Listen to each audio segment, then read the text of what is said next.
맞아서 함께 이 찬양 부르면서 부활의 주님을 예배하십시다. 우리 어린이들도 이 가사 보면서 한번 노래 따라 불러봐요.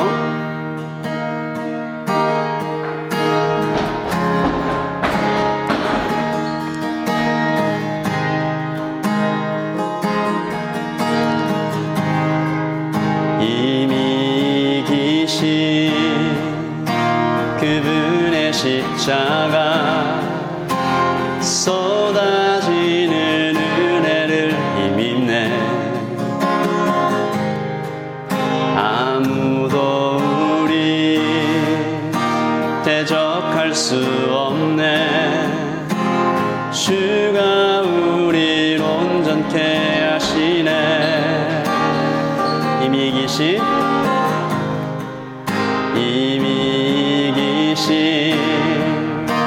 그분의 십자가 쏟아지는 은혜를 힘입네.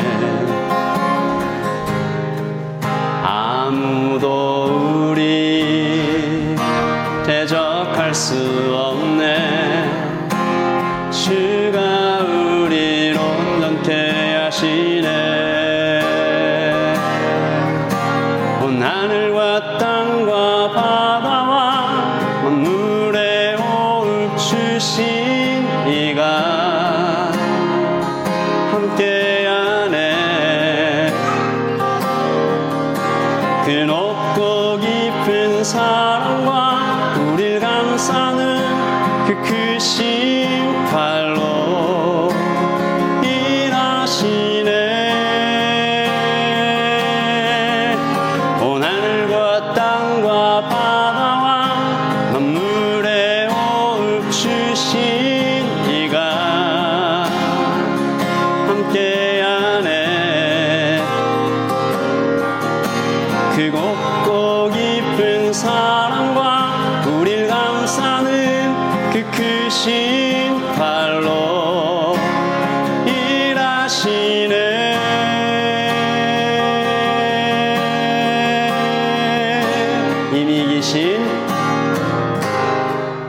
이미 기신 그분의 십자가 쏟아지는 은혜를 힘입네.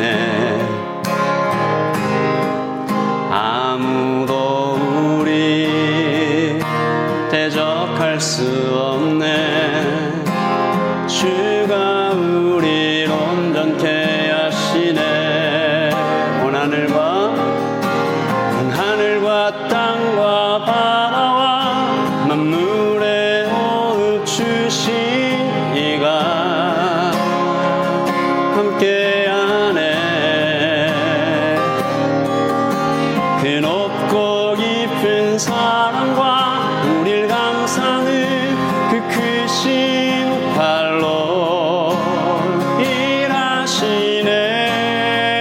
이미 승리하신 그분을 인하여 우리는 넉넉히 이기네. 보이지 않는 길 걸어갈 때도 승리케 하실 주 찬양해. 이미 승리하신 그분을 인하여 우리는 넉넉히 이기네. 보이지 않는 길 걸어갈 때도 승리케 하실 주 찬양해. 땅과 바다와 만물에 호흡 주신 이가 함께하네. 그 높고 깊은 사랑과 우릴 감싸는 그 크신 팔로 일하시네. 온 땅과 땅과 주신 이가 함께하네. 그 높고 깊은 사랑과 우릴 감싸는 그 크신 발로 일하시네. 저 여러분이 한 절씩 교독하면서 읽을 텐데요. 이 말씀을 읽는 시간이 굉장히 중요하죠. 이 말씀이 우리에게 직접, 하나님이 직접 우리에게 말씀해 주십사, 그런 시간입니다. 어쩌면 설교보다 더 본질적인 시간이라고 할 수 있죠. 하나님께서 우리 심령에 이 말씀을 통해서 큰 은혜 주시기를 바라면서 저와 여러분이 교독하도록 하겠습니다. 제가 먼저 읽을게요. 예수께서 안식 후 첫날 이른 아침에 살아나신 후 전에 7 귀신을 쫓아내어 주신 막달라 마리아에게 먼저 보이시니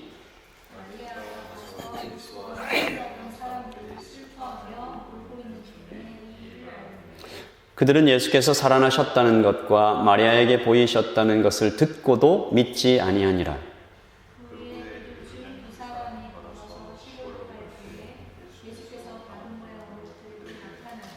두 사람이 가서 남은 제자들에게 알리었으되 역시 믿지 아니하니라.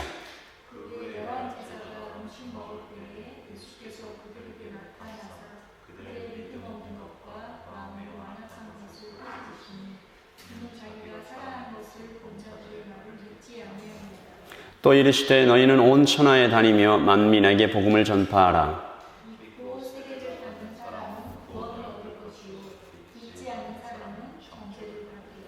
믿는 자들에게는 이런 표적이 따르리니 곧 그들이 내 이름으로 귀신을 쫓아내며 새 방언을 말하며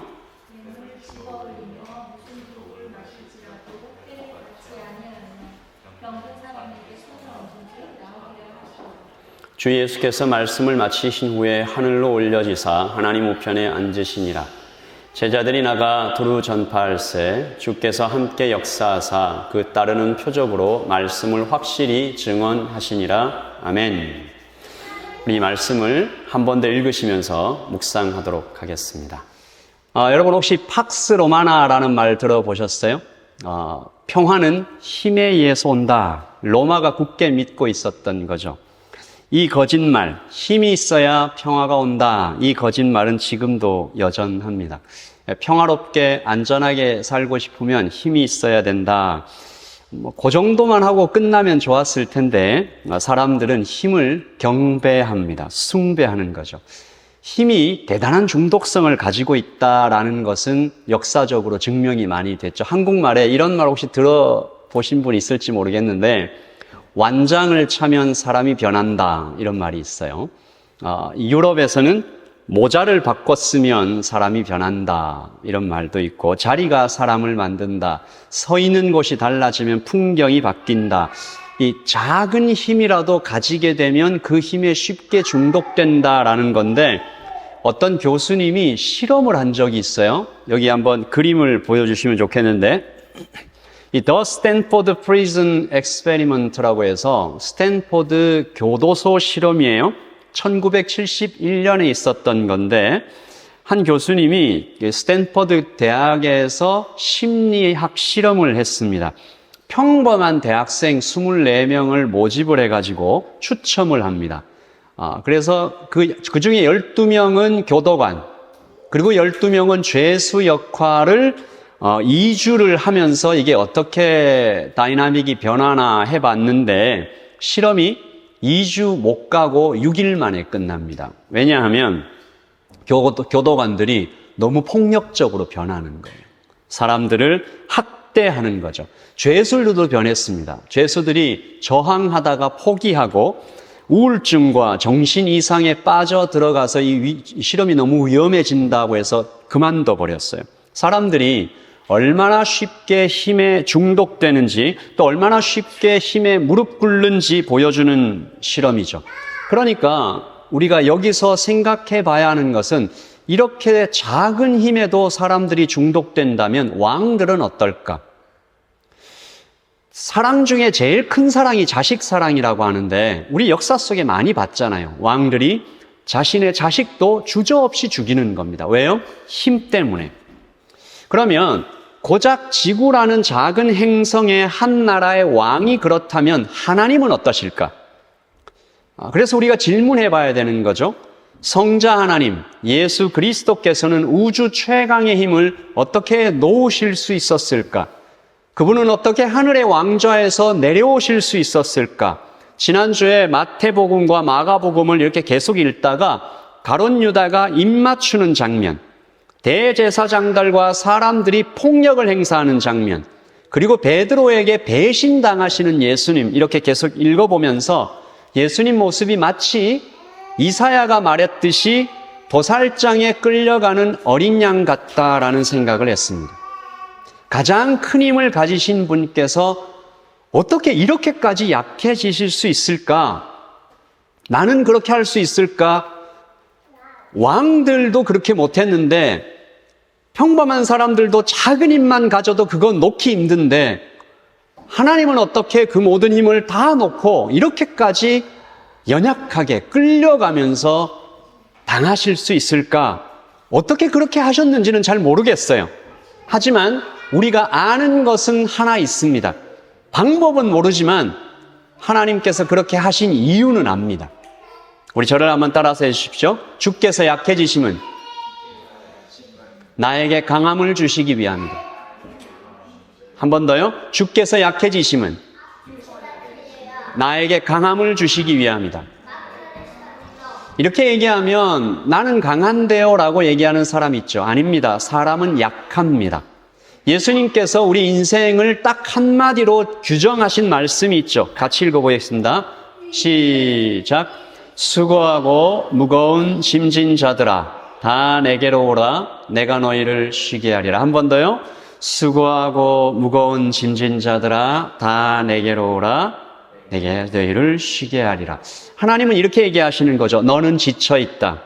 Come to me, all you who are weary. 또 burden, 짐에 눌려있다. 인생들이 누구나 적어도 3개의 짐을 다 지고 있는 것 같습니다. 첫 번째, 인생 그 자체가 짐입니다. 생, 노, 병, 사. 이게 늙어가죠. 관계가 짐입니다. 그리고 마지막으로 죽음이 짐입니다. 그래서 약한 거죠. 우리는 늙고 병들고 관계 속에서 늘 힘들어합니다.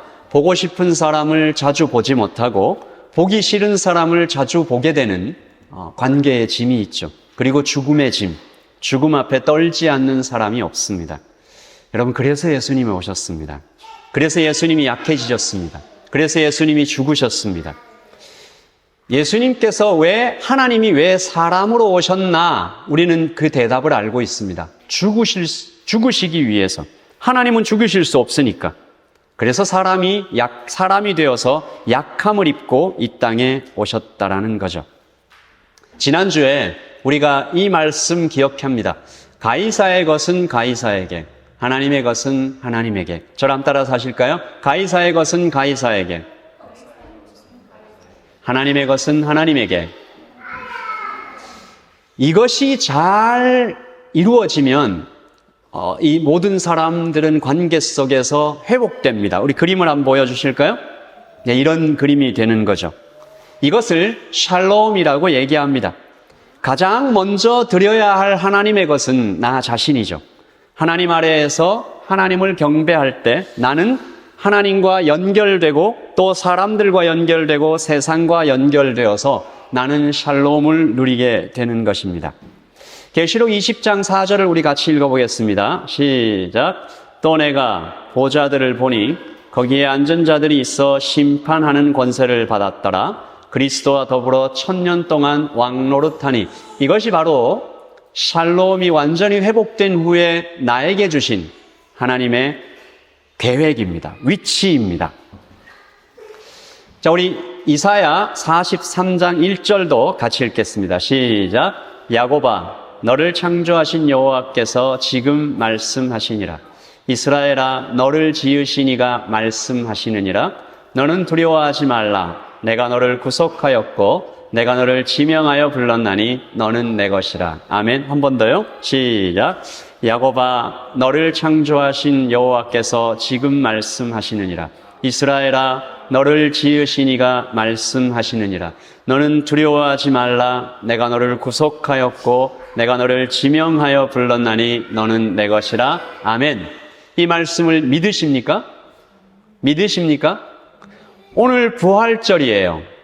부활절 복된 날이죠. 이 부활이라는 것은 이미 일어난 사건입니다.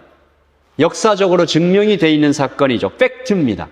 지난 우리 웰컴 데이 때 한번 여러분하고 나눴던 것처럼 부활에 대한 증거는 차고 넘칩니다. 그러니까 부활은 팩트예요. 굉장히 중요한 거죠. 이 부활이 역사적인 사실이다라는 걸 아는 것은 우리에게 되게 중요한데 이거보다 더 중요한 것은 부활을 믿는 것입니다. 여러분 부활을 믿습니까? 제가 이런 말은 하기가 좀 사실은 별로 내키진 않는데 믿음에도 단계가 있는 것 같아요. 그냥 입술로만 이렇게 믿는 단계와 그리고 마음으로 조금 이렇게 왔다 갔다 하면서 동의하는 것과 온몸을 던져서 믿는 것은 좀 차이가 있는 것 같습니다. 여러분 그 얘기 아시죠? 2차 세계대전이 끝났는데 필리핀의 한 섬에서 오노다 히로라는 일본 병사가 29년 동안 전쟁이 끝났다는 소식을 믿지 않고 거기서 그냥 계속 스테이했어요. 그러니까 그 사람의 삶은 어때요? 전쟁은 끝났고 집에 갈 수 있는데 아무리 말해도 믿지 않으니까 사건은 일어났지만 믿음이 없으니까 계속 포로로 사는 거죠. 제가 더 슬픈 이야기도 하나 들었습니다. 캄보디아에서 한 사람이 배 안에서 냉동고에 갇혀서 얼어 죽은 사건이 일어났습니다. 그 사람이 냉동고에 갇혀서 이게 문이 안 열리니까 죽기 전까지의 상황을 기록해 놨어요. 그러니까 이렇게 손발이 얼어온다. 몸을 움직일 수 없다. 이제 연필도 줄 수 없다. 나는 이제 완전히 얼어서 죽어간다라고 그 과정을 다 적어놨어요. 그런데 충격적인 사실은 그날 냉동고는 작동하지 않고 있었어요. 냉동고 안의 온도는 18도였어요. 그러니까 이 사람은 잘못된 믿음 때문에 나는 갇혔다. 나는 소망 없다. 그 믿음대로 된 것입니다. 여러분 이 똑같은 사건이 성경에도 있습니다. 민수기 14장 28절이죠. 시작. 그들에게 이르기를 여호와의 말씀에 내 삶을 두고 맹세하노라. 너희 말이 내 귀에 들린 대로 내가 너희에게 행하리니. 한 번 더요. 그들에게 이르기를 여호와의 말씀에 내 삶을 두고 맹세하노라. 너희 말이 내 귀에 들린 대로 내가 너희에게 행하리니. 이때 하나님에게 이스라엘 백성들이 했던 말이 뭐예요? 우리 메뚜기다. 다 죽을 거야. 밤새 통곡하면서 소리를 지르는데 뭐 이런 얘기까지 했어요. 차라리 우리가 애굽 땅에서 죽었으면 좋지 않았겠습니까? 광야에서 죽었으면 좋지 않았겠습니까? 야훼는 어쩌자고 우리를 여기까지 데려와 칼에 맞아 죽게 합니까? 어떻게 됐어요? 말한 대로 됐습니다. 믿음대로 됐습니다. 여러분 이런 일이 교회에서도 많이 일어나고 우리 삶에도 계속 일어나고 있는 것 같아요. 부활을 알긴 아는데 믿지를 않아요. 복음은 들었는데 믿지 않습니다. 입으로는 믿는다고 말은 하는데 마음으로는 아니에요. 그러면 그리스도인들도 성도도 포로처럼 살 수 있습니다. 냉동고에 갇혀서 그냥 나는 이제 죽어간다, 소망 없다, 끝났다, 날 누가 도와줄까, 그렇게 쓰다가 고아처럼 살다가 죽어버릴 수 있는 거죠. 근데 참 다행스러운 것은 저를 한번 따라서 해주십시오. 주님은 우리를 그냥 두고 보시지 않는다.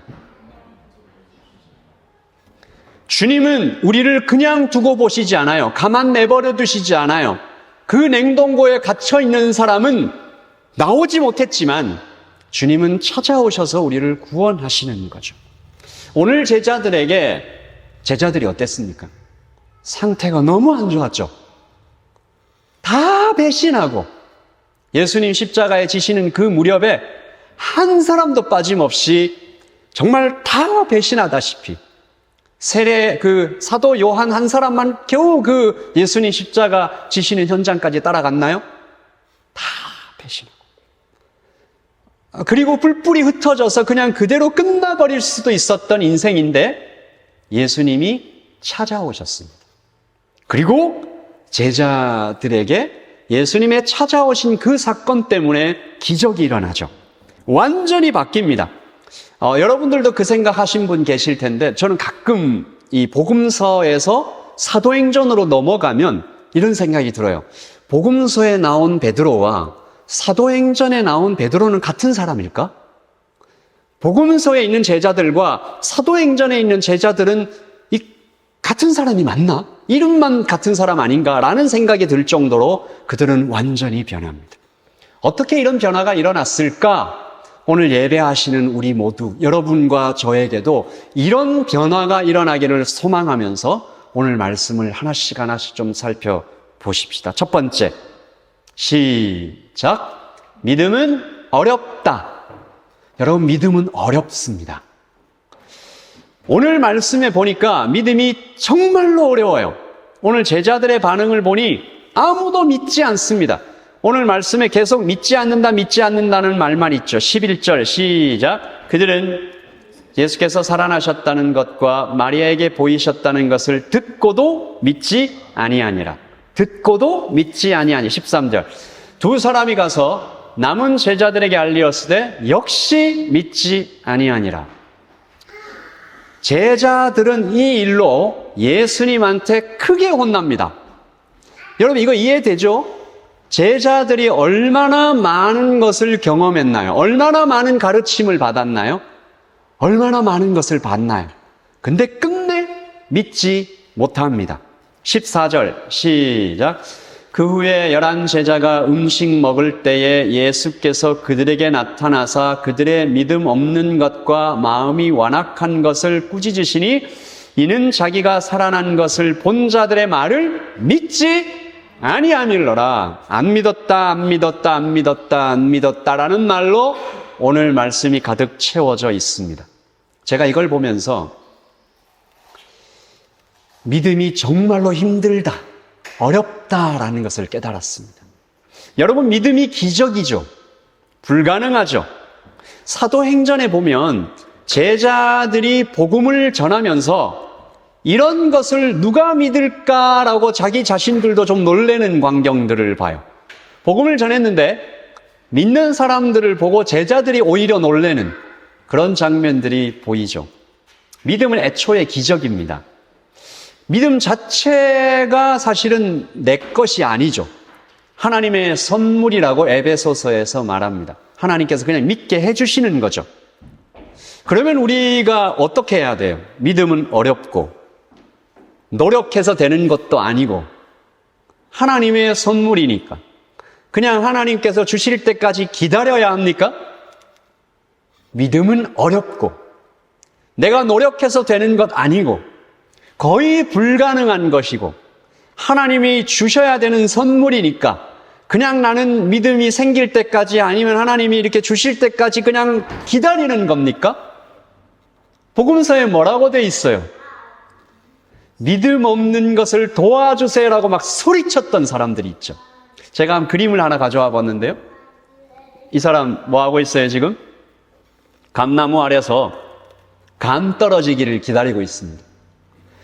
우리 믿음을 가지고 싶은 사람들의 모습이 이래야 됩니까? 아니죠. 아까도 말씀드렸지만 믿음을 달라고 하나님과 간절히 믿음을 위해서 힘써야 되는 부분이 있습니다. 뭘 힘써야 될까요? 믿음에 대하여 우리는 무엇을 힘써야 될까요? 오늘 우리가 읽은 이 성경에서 굉장히 중요한 것 하나를 우리에게 알려주시는데 저를 한번 따라서 하십시다. 예수 그리스도를 만나야 됩니다. 예수님을 만나야 됩니다. 자, 우리 두 번째 넘어갑니다. 시작. 직접 만나야 한다. 오늘 제자들의 이 반응에서 계속적으로 나타난 한 패턴이 있는데 이런 거예요. 예수님에 대해서 전해 들었을 때는, 부활을 전해 들었을 때는 믿지 않습니다. 믿지 못합니다. 그런데 그 사람들이 부활하신 예수님을 직접 눈으로 본 다음에는 믿기 시작합니다. 그리고는 가서 말합니다. 보고 들은 것을 다른 사람에게 전합니다. 말씀을 보시면 처음엔 마리아입니다. 마리아도 처음에는 믿지 못했어요. 벌벌 떨었어요. 16장 9절 시작. 예수께서 안식 후 첫날 이른 아침에 살아나신 후 전에 7 귀신을 쫓아내어 주신 막달라 마리아에 가서 먼저 보이시니 만났습니다. 마리아는 이 16장 8절에서는 떨어요. 어떻게 해야 될지 모르겠어요. 자, 10절 시작. 마리아에게 가서 예수와 함께하는 사람들이 슬퍼하며 울고 있는 중에 이 일을 알리매. 예수님을 만난 후에 마리아는 변했습니다. 그런데 이 말을 전해 들은 사람들도 역시 안 믿어요. 그런데 그 사람들에게 예수님이 또 나타나세요. 11절 시작. 그들은 예수께서 살아나셨다는 것과 마리아에게 보이셨다는 것을 듣고도 믿지 아니하니라. 그 후에 그들 중 2 사람이 걸어서 시골로 갈 때에 예수께서 다른 모양으로 그들에게 나타나시니 어떻게 변해요? 2 사람이 가서, 이게 가서가 어떤 거냐면 가던 길을 돌이켜서 엠마오로 내려가던 중이었잖아요. 가서 시작. 남은 제자들에게 알리었으되 역시 믿지 아니하니라. 이 패턴이 계속 반복돼요. 남은 제자들 또 전해 들었더니 안 믿어요. 예수님이 또 나타나세요. 14절. 그 후에 11 제자가 음식 먹을 때 예수께서 그들에게 나타나사. 15절 시작. 또 이르시되 너희는 온 천하에 다니며 만민에게 복음을 전파하라. 마가는 왜 이렇게 기록했을까요? 두려워 떠는 마리아, 만났더니 전하고, 전해 들은 사람들 안 믿다가 만났더니 또 가서 전하고, 들은 사람들 또 안 믿고 예수님 나타나시더니 나가서 전하고. 메시지는 분명합니다. 직접 만나라. 예수님 직접 만나셔야 됩니다. 전해 듣는 것도 나쁜 건 아니에요. 그러나 직접 만나야 됩니다. 우리가 예배를 드리면서 설교를 듣는 것 좋은 일이죠. 그러나 잘 들으십시오. 여러분이 성경을 펴서 직접 말씀을 읽는 것이 수백 배 더 좋습니다. 좋은 예배에 가서, 정말 뜨거운 기도에 가서 기도하고, 그렇게 뜨거운 기도에 참석하는 것 좋은 일이지만 그것보다 수천 배 더 좋은 것은 홀로 무릎 꿇고 주님과 단둘이 만나는 시간이 쌓여가는 것입니다. 수천 배 더 좋아요.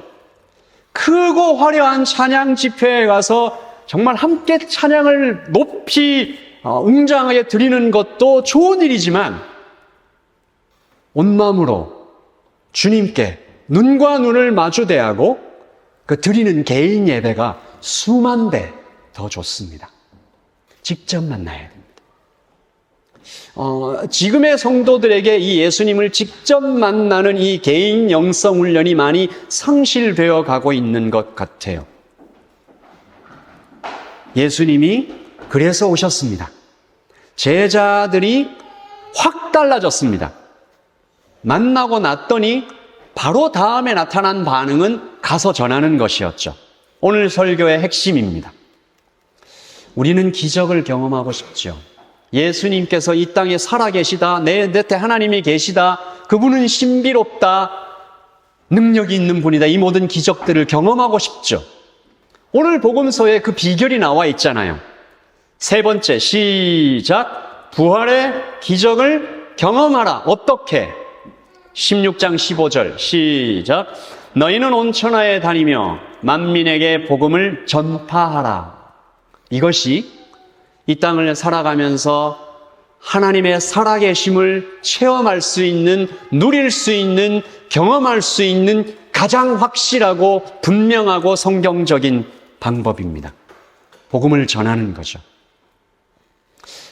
이 명령과 바로 연결되어 있는 구절들을 읽어보면 알 수 있습니다.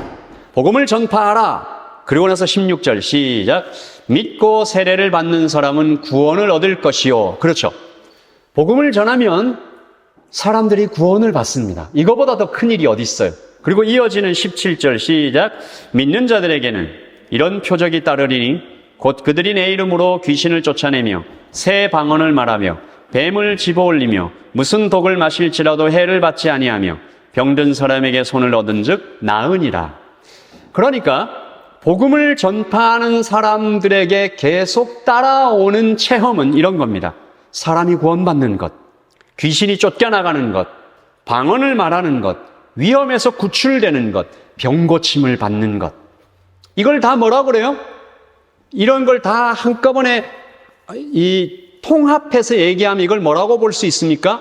죽었던 것이 다시 살아나는 것, 회복되는 것. 이것이 부활입니다. 부활 같은 일들이죠. 그리고 이런 일들은 복음을 전할 때 일어난다고 예수님은 오늘 말씀에서 한 번 더 얘기하십니다. 20절 시작. 제자들이 나가 두루 전파할세 주께서 함께 역사하사 그 따르는 표적으로 말씀을 확실히 증언하시니라. 언제? 말씀을 전할 때. 말씀을 전할 때. 오늘 19절과 20절이 이렇게 짧게 연결이 돼 있죠. 주 예수께서 말씀을 마치신 후에 하늘로 올려지사 하나님 우편에 앉으시니라. 그리고 제자들이 나가 두루 전파할세 이렇게 돼 있는데요. 이 19절과 20절 사이에 굉장히 큰 간격이 있습니다. 19절과 20절 사이에 숨겨진 큰 사건이 하나 있어요. 뭘까요? 굉장히 중요한 사건인데 여기에 기록되지 않았습니다. 뭘까요? 오순절 성령 강림 사건입니다. 이게 왜 생략됐을까? 짧게 한 줄만 써도 되는데 마가는 이 사건이 중요하지 않다고 생각했던 것일까? 아니죠. 마가는 당시의 제자들은, 당시의 성도들은, 당시의 교회는 복음 전파와 성령 강림이 한 사건이라고 봤기 때문입니다. 이게 둘로 떨어질 수 없는 것이라고 봤기 때문이에요. 여러분, 우리가 시계를 사면 줄이 있죠? 자동차를 사면 핸들이 있죠? 바지를 사면 다리가 2개 있죠? 복음 전파는 성령님의 사역입니다. 성령님은 어떤 신비로운 능력이나 감정의 격렬한 변화를 주기 위해 오신 분이 아니라 복음 전파를 위해 오신 분입니다. 그러니까 20절에 제자들이 나가 두루 전파할세, 이 현장에 성령님은 항상 역사하고 계셨던 것이죠. 예수님은 이 일이 표적, 즉 사인이라고 하셨습니다. 표적은 뭐예요? 사인은 뭐예요? 이게 진짜입니다. 여기부터 길이 이렇게 꺾입니다. 여기서부터는 속도가 60km입니다. 이 어떤 것을 알려주는 거잖아요. 이찬수 목사님이 이런 설교를 하신 적이 있습니다. 여러분 한번 들어보세요. 여러분 중에 성령의 능력이 뭐지?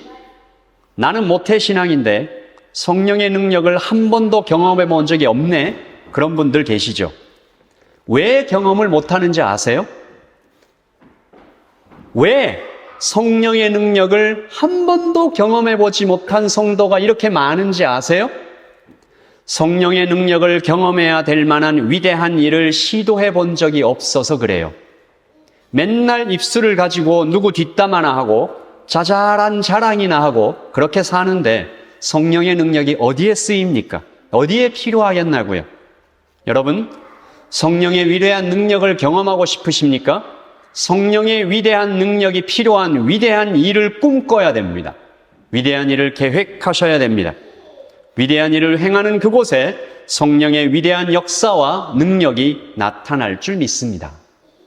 제가 목사님의 설교를 처음부터 끝까지 다 들어보지 않아서 목사님이 말씀하신 그 위대한 일이 뭔지 정확히 모르겠지만 성경이 말하는 위대한 일은 압니다.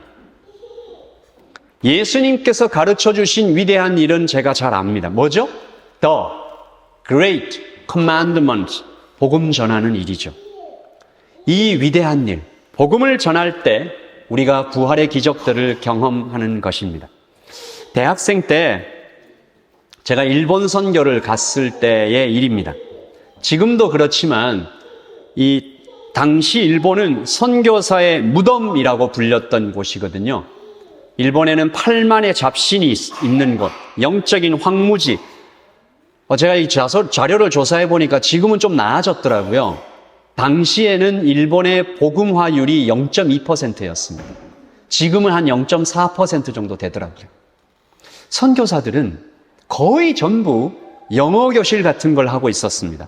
문화체험 같은 프로그램으로 선교 활동을 이어가고 있습니다. 직접적인 개인 전도는 안 된다라는 생각들, 아무도 듣지 않는다는 생각들이 뭔가 일본 선교에 꽉 차 있었어요. 그때 대학생들이 전도를 하러 갔어요. 일본어로 된 사형리를 들고 갔어요. 근데 여기서 굉장히 웃기고도 황당한 일이 뭔지 압니까? 이 사형리를 들고 가는 대학생들이 이 일본어 사형리를 처음부터 끝까지 읽을 줄을 몰라요. 전도를 하러 갔는데. 근데 어떻게 해요? 전도를 해야 되겠고 그 뜨거운 열정은 있고 이 사람들이 3-4마디 준비했어요. 하지메 마시테, 스미마생, 연대 구다사이, 안녕하세요, 실례합니다, 이것 좀 읽어주시겠어요? 그 붙잡고 앉아서 어떤 청년이 투덜투덜거립니다. 아니 뭐 이렇게 해서 전도가 되겠냐고. 근데요, 어떤 일본 사람이 그 부탁을 듣고 그 사람과 함께 앉아서 연대구다사이, 그 사형리를 자기 입으로 읽어요. 다 읽고 나서 스스로 영접 기도를 하고 스스로 주님을 믿는 거죠. 누가 제일 놀랐을까요? 그 전하는 청년이 제일 많이 놀랐어요. 여러분, 복음 그 자체의 능력이 있는 것입니다. 오늘 우리가 이 땅을 살아가는 것이 정말 만만치가 않죠. 우리 여기 예배하고 있는 우리 모두에게 이 기적이 필요하잖아요. 우리 안에 있는 우상이 쫓겨나가고 몸의 병이 고쳐지고 마음의 병이 치료되고 예수님께서 살아계심을 알려주는 일들을 보고 느끼고 싶잖아요. 우리 라이트 처치부터 복음 전파의 이 사명을 우리가 하나씩 둘씩 실천하기를 원합니다. 우리가 정말 하나씩 우리가 좀 계획을 하고 지금까지 이 가스펠 프로젝트를 우리가 좀 진행하고 있는데 조금 더 믿지 않는 사람에게 우리가 함께 가서 복음을 전하는 이 일들을 시작하고 계속해야 될 것 같다는 강한 부담을 느낍니다. 여러분, 복음 전파의 현장 속에서 여러분의 모든 문제와 아픔과 두려움과 불안과 초조와 그 모든 것들이 해결될 줄 믿습니다. 우리 마지막 같이 읽고 예배를 마치면서 우리 같이 기도하겠습니다. 첫 번째 시작. 믿음은 어렵다. 은혜를 구하라. 둘째, 은혜 주시는 예수님과 직접 만나라. 셋째, 그리고 예수님을 전하라. 기적이 일상이 될 것이다. 우리 같이 기도하겠습니다. 우리 다 함께 자리에서 일어나서 다시 한번 우리 부활하신 예수님을 찬양합시다. 이미 이기신 그분의 십자가 쏟아지는 은혜를 힘입네. 아무도 우리 대적할 수 없네. 주가 우리를 온전케 하시네.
감사합니다.